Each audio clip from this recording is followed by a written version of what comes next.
Oil millionaires and billionaires that have made their money on the backs of working people and working Americans, and we are not going to budge. Let's send a message to Ed Cox and the Tea Party Republicans that we're going to stand up to them here in New York State, and we're going to band together as working families, we're going to band together as Democrats, and we're going to ensure that we're protecting the best interests of the middle class and not the millionaires and billionaires that Ed Cox is out there protecting. What do you say about that? Yeah! Look forward to working with each and every one of you moving forward. It is so tremendous to see you all here tonight, the hundreds of people that are out here tonight in this crazy, beautiful Buffalo weather. And it's my honor and privilege to introduce, without further ado, our City of Buffalo Comptroller, Mark J. F. Schroeder. Hey.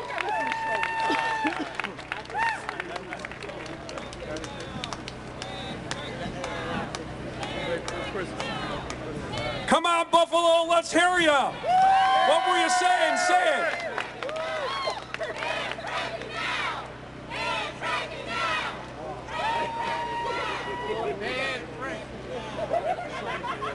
Hello, Buffalo, how are ya?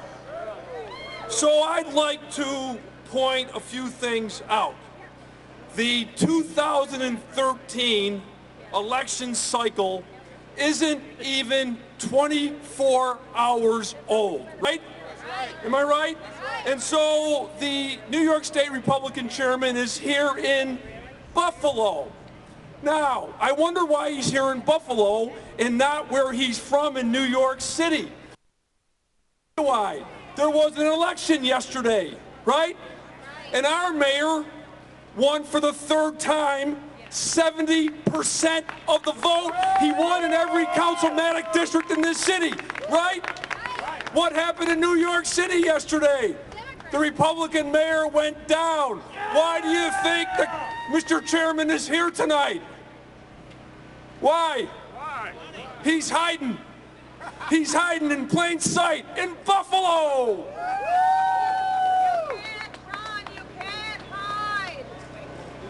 Not only, remember when our president came here to Buffalo?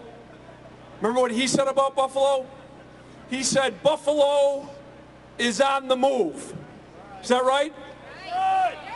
So why is the Republican New York State chair in Buffalo today? Let me tell you why. He's here to cast the first stone. He's here to cast the first stone for the 2014 election. He's here to criticize, and he's here to judge the governor of our state. Now, is there anybody here who's ever read the Bible? I know the man behind me has read the Bible. Do you remember a gospel writer by the name of John? Chapter 8, verse 7. Judge not. Let he who is without sin cast the first stone. Are you kidding me? He's here to cast a stone after what's been going on in Washington, D.C. with Republicans. Not only will they not give a vote for the president, they want to repeal everything that he does. And then when they don't get their way, what do they want to do? Shut down the government. Not good. Now I'll stay with the Bible, Reverend, just for 1 second. Pastor Pridgeon, I'm going to stay with the Bible. And I'm going to stay with John. And I'm going to go to chapter 3, verses 16 and 17. And you know what it really says? It talks about, in those verses, diversity, inclusion, tolerance. That is what working people and Democrats have in common with our Bible. That is why we're here today. Is that right? So also in the Buffalo News, the chairman of the Republican Party is suggesting that our governor is foot dragging on natural gas opportunities. Let me point out, The governor of our state has only been governor for 1,000 days. He's got a responsibility to make sure that everything happens in this state from a public safety standpoint is the right thing to do. 1,000 days isn't a long time to look at something like this, natural gas opportunities, fracking, right? So, you want to talk about foot dragging? Where was Chairman Cox when he had a Republican governor, George Pataki, for 12 years and the state senate for 12 years? Where was he on this issue? Foot dragging. And now he wants to blame the governor and all of you for what is happening here. And you heard what Senator Kennedy said. You're not going to buy it, are you? No! So finally, you know, 4 years ago when Governor Andrew Cuomo ran for office, he put together what is called the New York New Agenda. And it is about 74 pages of certain things that he wanted to do to take care of our state. And so, quite frankly, what he's really been trying to do is turn this state upside down. He gets no help from the Republican chairman of this party. None. No help at all. And so, let me give you one example of a coincidence. This is quite a coincidence.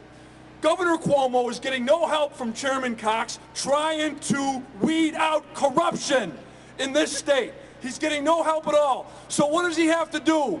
He has to go with this law, act. It's called the Moreland Act. And it gives the governor the power to stop corruption in our state. And nobody is helping him. He's doing it all alone. But here's the coincidence. Do you know who Moreland was? Moreland was a New York State Assemblyman in 1902 to 1904. And he is the one who established this law that is giving the governor an opportunity to weed out corruption. And you know who voted for it in 1904? Let me tell you, Ed Cox, that's his name, right, Ed Cox? Let me tell you what his whole name is. His name is Edward Ridley Finch. You know anybody that has about 27 names? His name is Edward Ridley Finch Cox. His grandfather served in the New York State Assembly in 1902 to 1904. He voted for the Moreland Law that is now an act that gives our governor an opportunity to clean up the corruption in New York State. That is quite a coincidence, Mr. Chairman. Welcome to Buffalo. All right, come on, give it up. Let's run down to the Assembly and give a big, big welcome. New York State Assembly, Sean Ryan.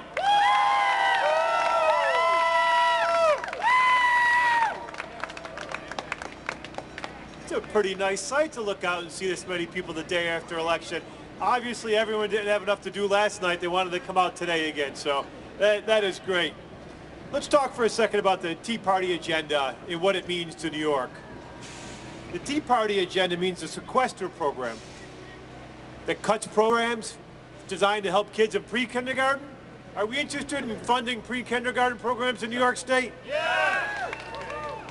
The Tea Party wants to cut programs that are designed to help veterans. Are we interested in helping veterans in New York State? Yeah! You know what sequestration did in Washington to our Meals on Wheels program? It denied $1.5 million of programs designed to feed the elderly shut-ins. Do we want to feed the elderly shut-ins in New York State? The Tea Party likes to talk about an entitlement, like an entitlement is some sort of trust fund that it's just given to you. You did nothing for it. But we know what entitlements are. Entitlements are what we work for, what we pay into our common tax system for. The Tea Party thinks that Social Security is an entitlement. Do you think it's an entitlement? No! 26 million Americans are kept out of poverty because of Social Security. The Tea Party wants to cut it. Do you want to cut it? No! 5 million Americans are kept out of poverty because of food stamps. The Tea Party thinks that program should go away. Do you want to cut food stamps programming? No! I was shopping in Tops the other day up on Grant Street, and a lady stopped me and said, thanks for all the work you've been doing around the sequestration, but she was a disabled woman, and she said, what the sequestration did to me, to make permanent cuts in my food stamps. She said, I get $8 less a week to feed myself right now. 14% decrease in her food stamps. She said, $8 means a lot to me. I'm having a hard time feeding myself. The Tea Party thinks that's heading in the right direction, depriving disabled people of food. Do you think that's a good idea? No.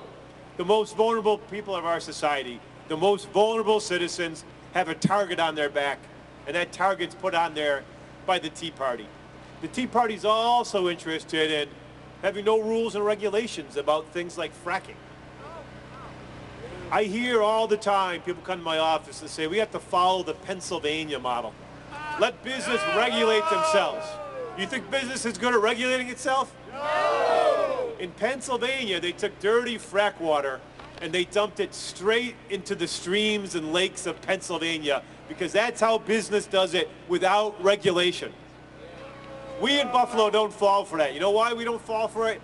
Because we're spending tens of millions of dollars right now to clean up the Buffalo River. Because business who said, don't regulate me, we know how to do it. They dumped toxic chemicals into our river for generations. You know who's paying for that cleanup? We're paying for that cleanup. You know who profited for generations? The corporations that are no longer in New York State.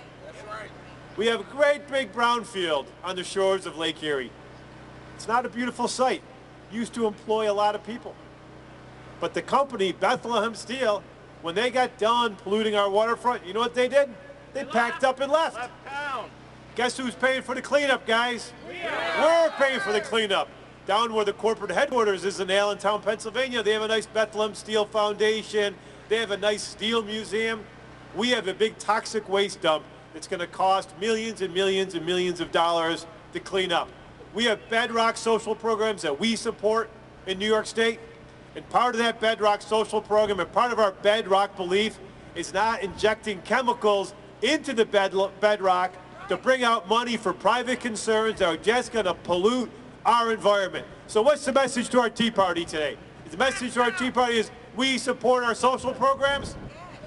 Is the message to the Tea Party that we're not going to have anyone discharging chemicals into our water supply? We're not going to have anyone discharging chemicals into our streams and our lakes? Do we want Ed Cox in Buffalo? No! I didn't hear you. What'd you say? No! Ed Cox, we want him on the first train steaming going east back to New York City. So let's give Ed Cox a nice Buffalo farewell. See ya, Ed! All right, let's give him a hand. Real quick, why don't we holler, Ed Cox, go home?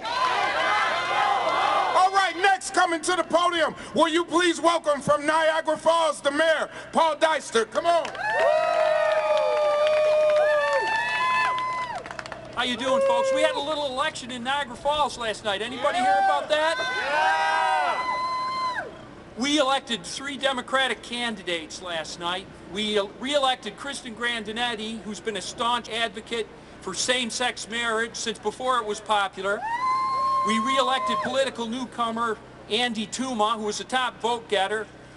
And we re-elected Charles Walker, African-American member of our Niagara Falls City Council, who was the victim of, last count, Reverend Pridgeon, half a dozen negative mailers, big glossy 9x12 mailers, paid for by the Republican State Committee. It didn't work. Oh, their strategy worked all right. It energized every Democrat in the city to come out and vote against their candidates. Right. So who's out in the crowd here today? Do we have some advocates for women's equality out here today? How about some advocates for diversity and tolerance in our society? How about organized labor? Is organized labor in the house? And how about the environment? Anybody care about the environment? Yeah. Well, you know what? Organized labor and environment can be tied very closely, you know? I always wear this button when I'm going out to political events. It's a Democratic pin. It says, "Go Democratic," and it belonged to my late father-in-law, right? And my late father-in-law, he died when he was 57 years of age, which is awfully young to die these days. He died undergoing experimental treatment for his 3rd rare form of cancer. He was a union president. He was the president of the OCAW, predecessor to Pace, at Goodyear Tire and Rubber Company. And if Goodyear Tire and Rubber Company had paid a little bit more attention to the health effects of polyvinyl chloride on their workers, he might be with us still here today. Now, I know a lot of you people are very interested in the fracking issue. And it seems to me that our governor, Andrew Cuomo, has taken a very rational policy on this. That is, he would like to see the results of scientific study of the issues before he makes a decision on hydrofracking. Now, some of us think we know what a scientific study of the issues is going to reveal.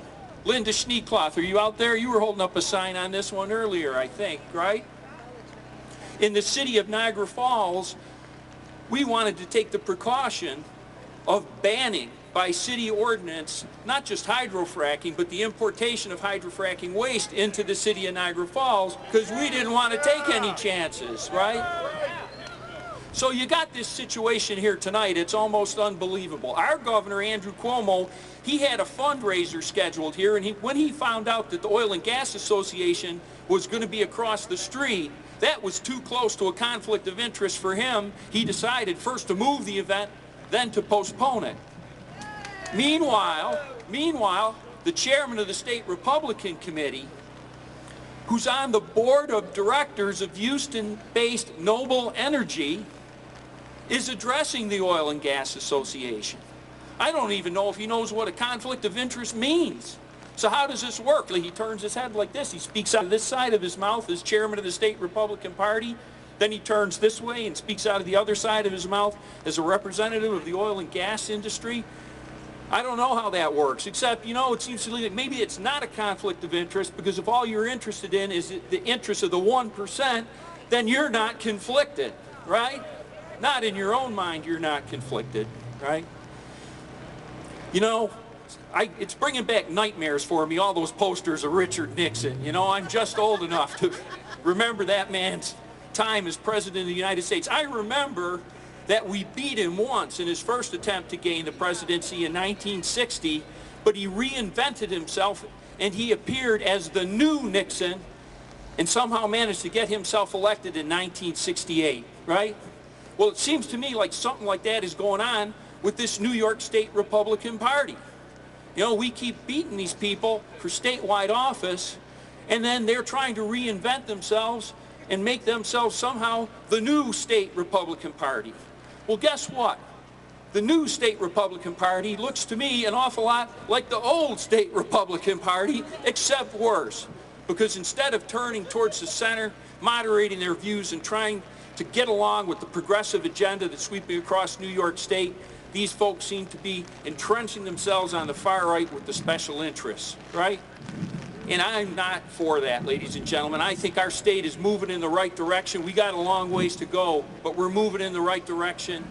God willing, someday we're going to create his kingdom here on earth, and it's sure not going to have anything to do with the agenda of the Republican Party. God bless you. Thanks for coming out in the rain.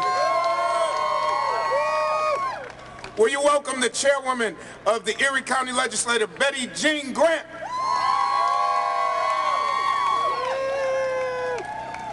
How you doing? How you doing? Let's do the chat. Hey, ho, ho, ho. Hydraulic fracking got to go. Hey, hey, ho, ho. Hydraulic fracking got to go. Hey, hey, ho, ho. Hydraulic fracking got to go. Hey, hey, ho, ho. Hydraulic fracking got to go. I want to do this because Candy now, my best friend, where's she at? Come on, Rita. Rita was my new best friend. I say because we spent all summer developing in the legislature a bill against fracking in Erie County. Yay! That's being worked on. It's being directed by Ms. Yelder from the New York Against Fracking, and we're going to pass this. And we're going to say to New York State and to anybody, if you're on a county road, no fracking is going to go through. No truck with fracking material will drive on county roads. Yeah. No fracking material will be stored in county buildings. Yeah. And no fracking will be done on county property. Yeah. Hey, hey, ho, ho. Hey, well, fracking got to go. Hey, hey, ho, ho. Hydro fracking got to go. Rita will give you 2 minutes to say something. something about this. Thank you so much, Legislator Grant. You would not believe the kind of leadership that I have seen from Legislator Grant on the issue of hydrofracking. She's been so amazing. You guys give her a round of applause. So I want to talk a little bit about hypocrisy, and I want to talk about Ed Cox. And Ed Cox knows hypocrisy. Ed Cox's position on the board of Noble Energy, which is an oil and gas drilling company, underscores his complete lack of credibility and makes his motivation crystal clear. It's not terribly surprising that someone on the board of directors of a huge energy company would be supporting fracking. Ed Cox is denying the science on fracking, which shows serious, demonstrable harms to the public. Health, water, and air can all be impacted by fracking. But Ed Cox is out of touch with reality, including the science and the fact that all New Yorkers from any political party across New York State are starting to oppose fracking. If New York Republicans decide to tie themselves to fracking in the coming year, they'll do so at their own peril. As statewide polls show, New Yorkers are consistently looking at the alarming science and facts on fracking and turning against this dangerous, harmful drilling method. Republicans looking to keep their jobs would be wise to consider this. And Governor Cuomo needs to be our hero and ban fracking now in New York State. Thank you. I forgot to tell you. I got reelected last night. What percentage of the vote? Somebody guess. 100%. Hey, hey, ho, ho. Hydrofracking got to go. All right, let's give her a hand. I don't have on my glasses tonight. Am I missing any elected officials in the audience? Oh, well, can I acknowledge that you're here? All right, Judge Jeanette Ogden is here, just here, because keep a clean environment. Thank you for being here. All right, any other elected officials who are here tonight? No, I got a big intro for you. Listen, we want to welcome Town to Tonawanda Chair, John Kringle. Where you at, John? Come on, give him a great big hand. They're here. Frank Max, Cheektowaga. Where you at, Frank? And Hank Bush, Wyoming County. Where you at, Hank? Come on, give them all a big round of applause. Now, did you think we were going to do that? Come on. Come on. Last night, a lot happened in town. And although some say we took a bruising, they really don't understand. It could have been worse. Things could have happened. We worked hard as Democrats. We're going to keep working hard as Democrats. Will you please welcome the chairman of the Erie County Democratic Party, Jeremy Zellner.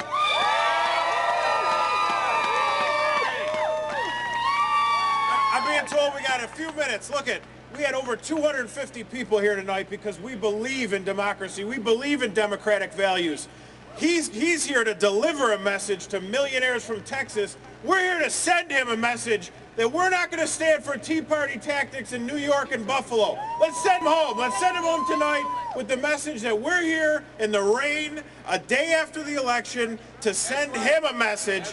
Go home, Ed Cox. Go home, Ed Cox. Go home, Ed Cox.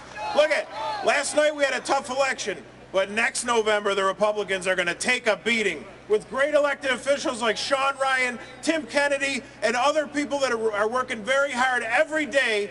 Our governor is going to bring home a big victory, our comptroller, our attorney general, and we're going to have a great year with our Congressman Brian Higgins. So without any further ado, thank you so much. The message has been delivered tonight. Thanks for coming out in the rain, and have a great rest of your night. All right! Well, listen, we're about to wrap it up. We ended up with no snow, so that's good. And tonight, let me ask, is there anybody here from organized labor? Come on, represent. Where you from? Where you from? Come on, give it up for $11.99. Anybody else organized labor? Give it up. Holler it out, holler it out. We are working people, and we will not allow anybody to come in our area who does not understand a great day of work, real work work where you get your hands dirty. Real work where you have to go in places where you might not want to go to, but that we need to go to. I want you to look at the Hyatt Regency, and they're looking through the windows. They keep sending people. Tell them, Ed Cox, go home. Ed Cox, go home. Ed Cox, go home.